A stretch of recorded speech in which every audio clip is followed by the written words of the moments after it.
Hello again, this is John Barclay, and today I'm going to just do a brief, quick demo using Alien Skin's snap art that I adore.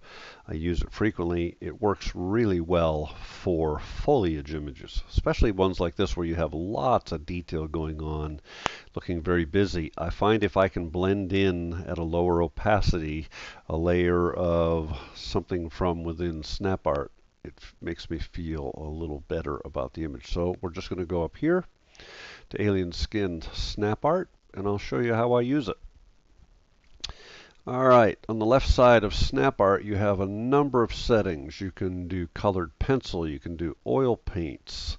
And if you click on the caret, it rolls open, and you'll see there's subcategories for each type of painting. There's abstract, under oil paint, and landscape, and then different versions of those. So you might have a bristle brush, or you have a little more color pop, or a dry brush, or soft brush, small brush. I tend to like impasto is where I tend to live for these types of images, and I'll tend to pick from the landscapes, and in this case let's go ahead and select rather a small brush. Now, as with any piece of software, that's just a preset, and over on the right side we have a lot of options that we can use to alter or modify the preset. One of the first things I like to do is to go to the canvas and get rid of any one of these papers or canvases that it's using and just change it to transparent. And you notice the status bar down here is letting us know that it's making some sort of a change. Oftentimes I find that the presets are a little bit oversaturated for foliage, maybe not for other things, so I can go to my color tab and I'll see that in fact they've upped the saturation to 25%. Well, no big deal. I can go ahead and adjust that down to something like 10%, something that has a little more tasteful. Then another area that I tend to go and play with a little bit is under the background. I have choices of how that brush operates. And then this slider here under photorealism I'll tend to use quite a bit and add some photorealism back. So the more I pull it to the right, the more photorealism I'll get. That looks really good. It looks good just the way it is, but I'll show you what I tend to do. So we're going to go ahead and accept this. It puts in its own layer into Photoshop for you, and we can turn that eyeball on there. So there it is without snap art. There it is with snap art.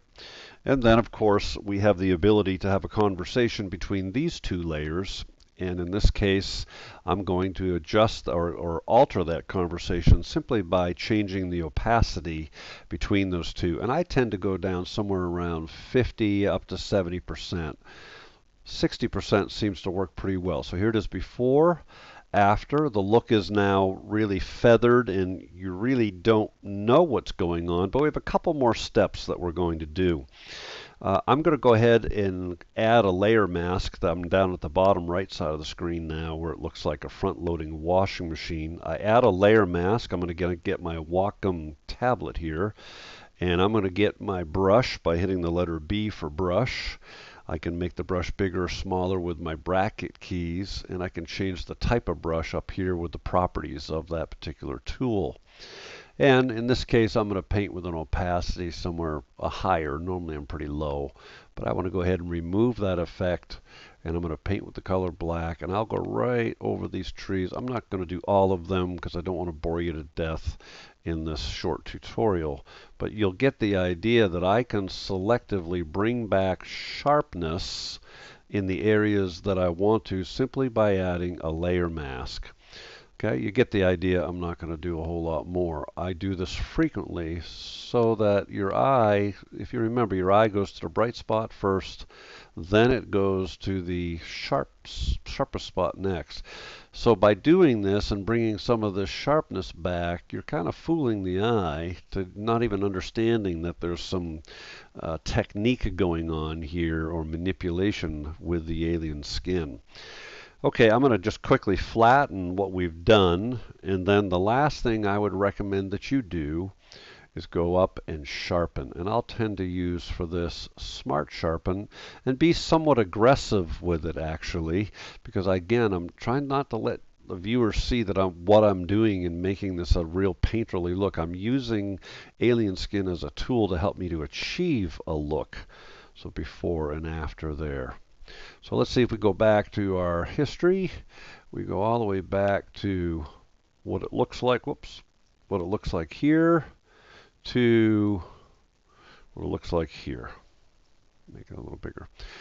Pretty significant difference, and I think it's a great technique. Okay, let's just do one more just to drill home here. Here's another one, so we're going to go up to the filter, come down to alien skin, do snap art.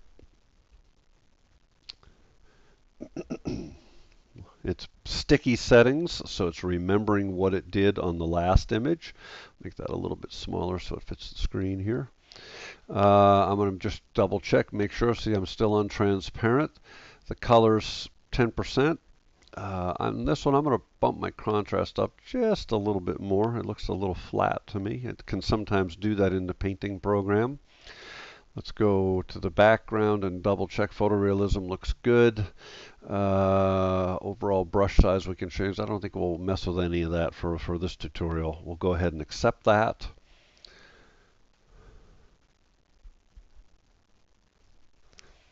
Okay, so there it is without snap art. There it is with. It's a little heavy-handed and looks too affected. Bring this one down closer to 50%.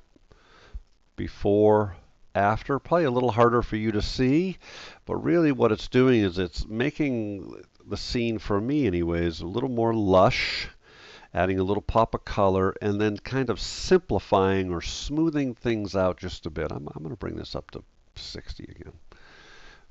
Make it a little more affected than that. And then again, we'll go up here and we'll go to sharpen and aggressively sharpen.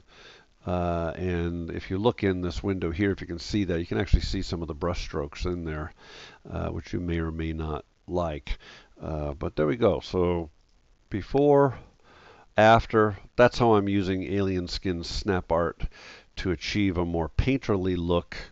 But hopefully in blending the layers and changing the opacity and then adding in some sharpness, you see that it's not so much affected as it is trying to create a look where people look at your image and go, I wonder how he's doing that. Thanks for taking a few minutes to follow along. I hope this was of benefit.